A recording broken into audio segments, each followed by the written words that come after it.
20% aproximadamente, los cuales evidentemente no se van a reflejar en la estadística, ya que también se manejan otros datos importantes. Por ejemplo, el acceso a la medicación mediante farmacia permite que varios pacientes que cursan con esta enfermedad se automediquen y no entren a la estadística. Y por lo tanto, estos datos pueden reflejarse con mucho más porcentaje del que se está manejando estadísticamente. Aquí vemos 3 datos importantes. Por ejemplo, el 20% de todos estos pacientes que ya se ha definido como una enfermedad por reflujo tienen al menos un episodio por semana. La mitad de estos van a presentar un episodio por día y más del 50%, otros estudios mencionan que hasta un 80% de estos pacientes causan con la enfermedad ya instaurada y sobre todo esofagitis erosiva. ¿Qué quiere decir? En este punto ya la afectación es a nivel de mucosa y hasta submucosa del propio esófago. Repasemos las causas. Si bien no tengo una lámina, podemos identificar como una alteración en la funcionalidad del esfínter esofágico inferior. Para esto debemos repasar primero el funcionamiento normal para poder identificar la fisiopatología. Y ahí nos vamos a la siguiente diapositiva, por favor. Recordemos la fisiología primero del esófago y luego del estómago en su relación con la secreción principal del ácido clorhídrico, que es el principal componente que afecta a la mucosa esofágica. Punto 1. Perdón. El esófago se caracteriza por ser un órgano de transporte, de contacto, donde a nivel de la fisiología del tubo digestivo inicia con la formación del bolo alimenticio y mediante los plexos de Auerbach principalmente, inicia mediante la deglución las contracciones peristálticas de movimiento. Como podemos ver en la primera imagen, estas contracciones van a iniciar en el esófago y son contracciones continuas, son contracciones múltiples, las cuales el objetivo es llevar el bolo alimenticio hacia el estómago. Ya después las contracciones de segmentación se van a presentar en otro tipo de segmentos del tubo digestivo, como es del estómago, como es del duodeno, con el objetivo de trituración de estos. ¿Ok? Entonces, en resumen, el esófago se va a encargar de transporte y el inicio de las contracciones peristálticas. Más función no va a tener y a nivel de su epitelio, por ejemplo, como no va a tener más función, se relaciona netamente a lubricar a ese bolo alimenticio mediante la secreción de moco y en su parte inferior se ha demostrado que también secreta cierta cantidad de bicarbonato como tampón a cierto reflujo fisiológico del ácido clorhídrico. Yéndome a la segunda imagen, puedo ir a la parte celular de cómo se va a secretar el ácido clorhídrico. ¿Ok? Quiero que en su cabeza imaginen, está ahí nuestra célula parietal en uno de nuestros pliegues gástricos a nivel de la mucosa. ¿Ok? Y esta se caracteriza por pertenecer a una glándula importante en el estómago, la glándula oxíntica. La glándula oxíntica tiene entre sus principales la célula parietal, la célula principal y también las células parecidas a enterocromáfines. Hagamos hincapié en la célula parietal que está en nuestra imagen. Tenemos su relación con el líquido intersticial y con la luz del canalículo donde termina el ácido clorhídrico.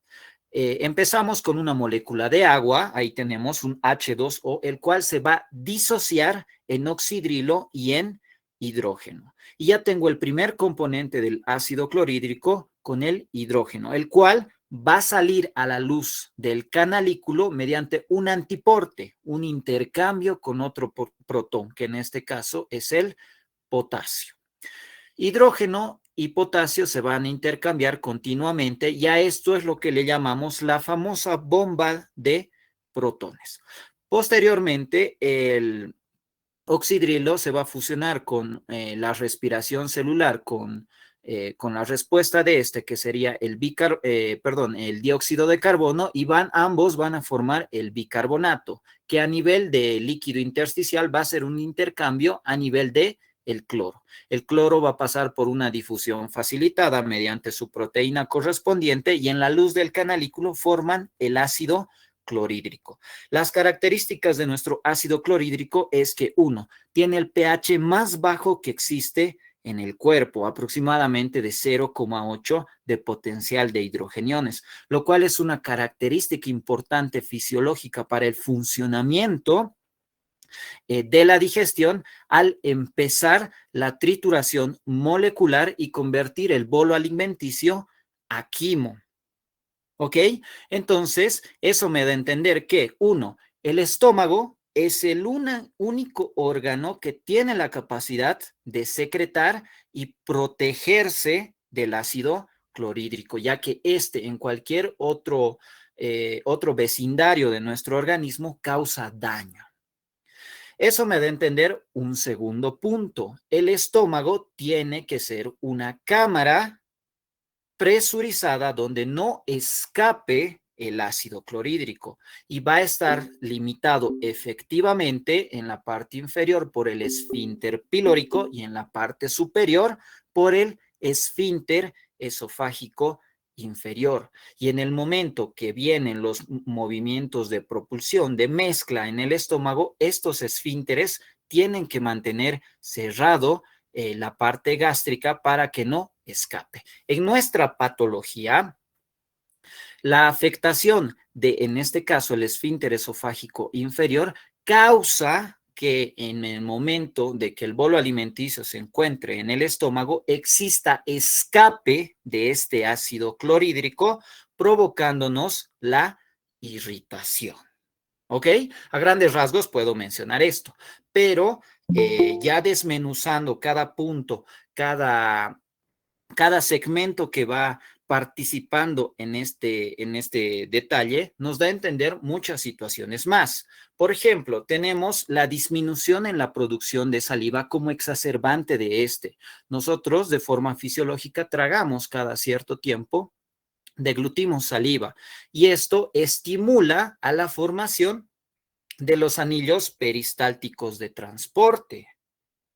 Al tener una disminución en la producción de saliva, la deglución disminuye y por lo tanto el esfínter ya no logra moverse por las degluciones, por las contracciones peristálticas. También tenemos otro problema a nivel del estómago, por ejemplo, donde hay una patología relacionada con el retardo del vaciamiento gástrico y en el retardo el esfínter no va a poder mantener por siempre, entre comillas, la presurización del estómago y en algún momento va a lograr tener una hipotonía. Y en este caso va a haber nuevamente un escape del ácido clorhídrico. Haciendo hincapié en esta hipotonía, vamos a tener las hipotonías fisiológicas, en el cual se da por el proceso de un seguimiento de la peristaltis, por ejemplo, para dar paso al bolo alimenticio. También existen pacientes con una predisposición a tener una hipotonía constante y permanente, lo cual sí se llamaría incompetencia de este esfínter para mantener la puerta cerrada y así puede escapar el ácido clorhídrico. Otra de las causas importantes es la resistencia a nivel del epitelio esofágico. Ya les había dicho que de forma normal sí existe cierto escape, pero depende también de este epitelio esofágico qué tanta capacidad tiene para resistir a este ácido clorhídrico. Evidentemente, si las exposiciones van a ser constantes, va a llegar un momento en que el epitelio no va a lograr soportar y va a haber una afectación. Pero en cambio, si es algo muy infrecuente, evidentemente este caso pasa. Por las expresiones genéticas, la herencia y muchos esos detalles, hay varios pacientes con diferentes tipos de resistencia a nivel de la mucosa esofágica y evidentemente van a haber algunos pacientes, por ejemplo, que son mucho más resistentes al reflujo que otros que son más sensibles a este. Y debemos hacer hincapié en la investigación de estos mediante la anamnesis. Otro punto importante está el aumento de la presión intraabdominal. Recordemos que la presión torácica es negativa por el proceso respiratorio. En cambio, a nivel de el abdomen hay una presión positiva que se caracteriza como límite el diafragma. ¿Eso implica qué? Eso implica qué, perdón. Eso implica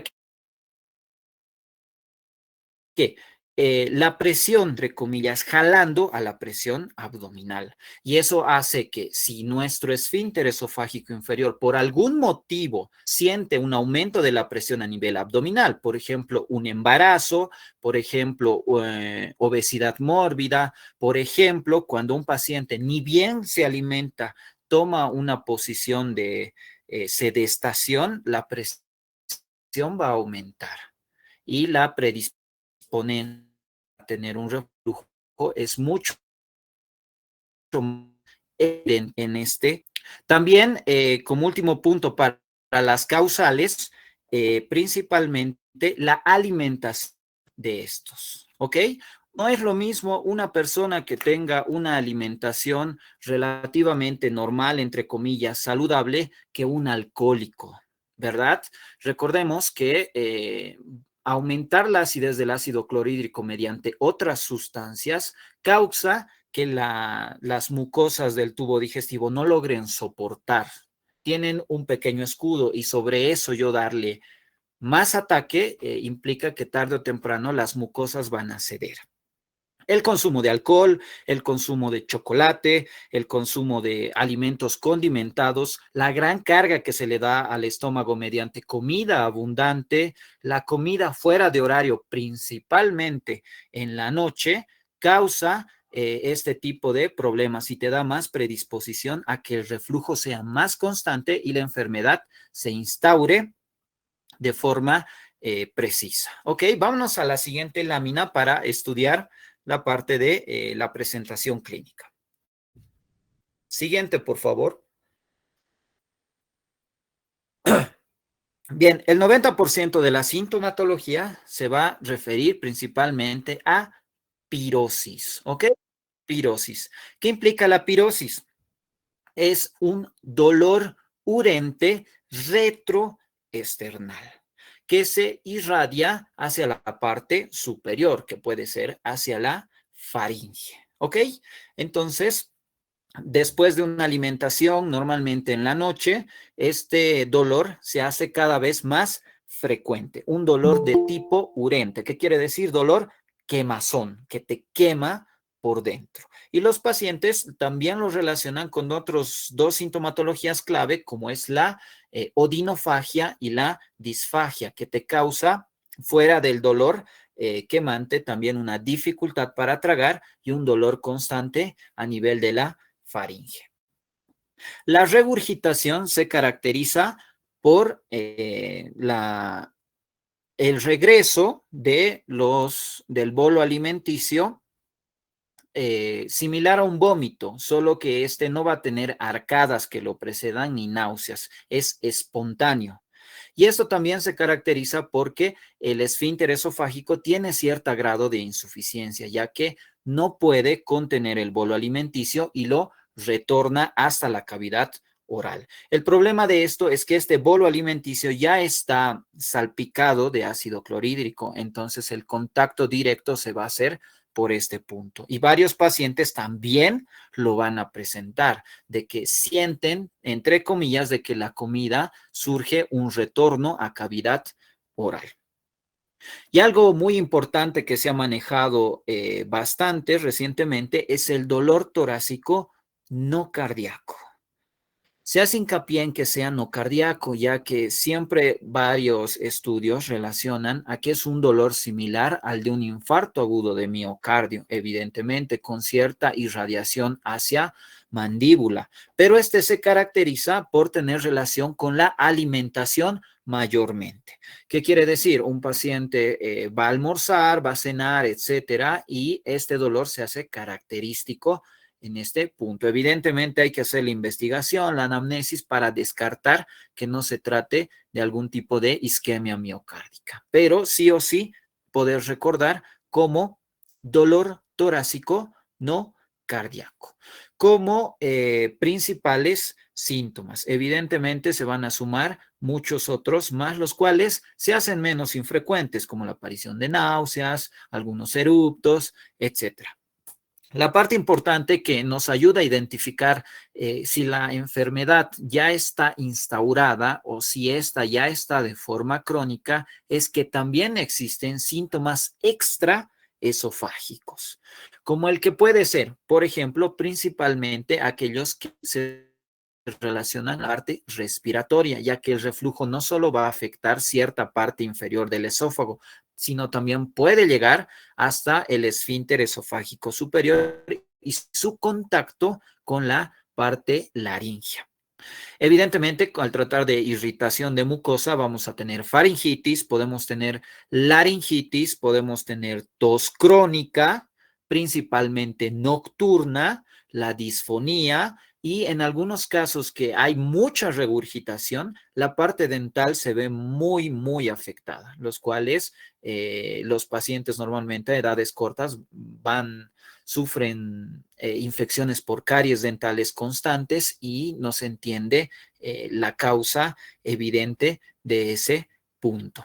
Entonces, hacer hincapié en la sintomatología, que si bien es algo, no siempre, ¿no? Algo específica, nos ayuda a identificar cierto punto relacionado a la enfermedad.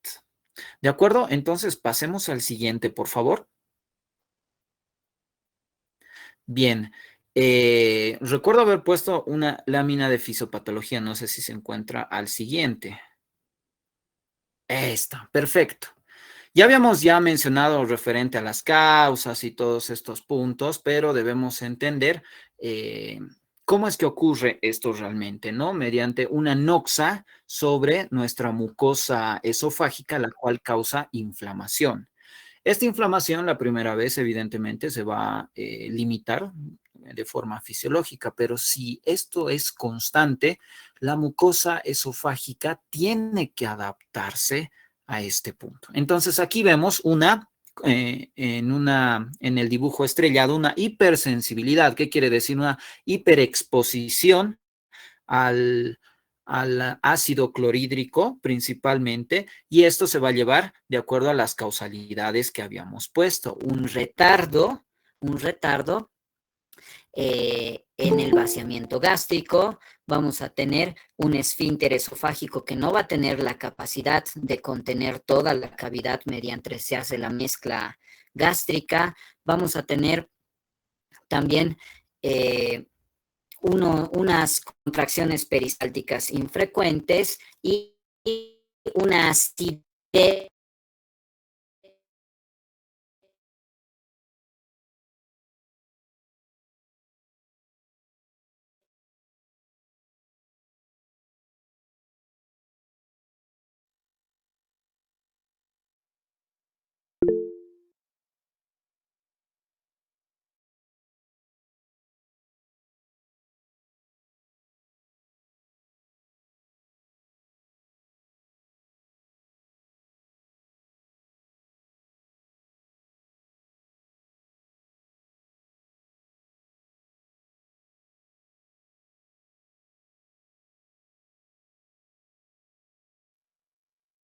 por favor.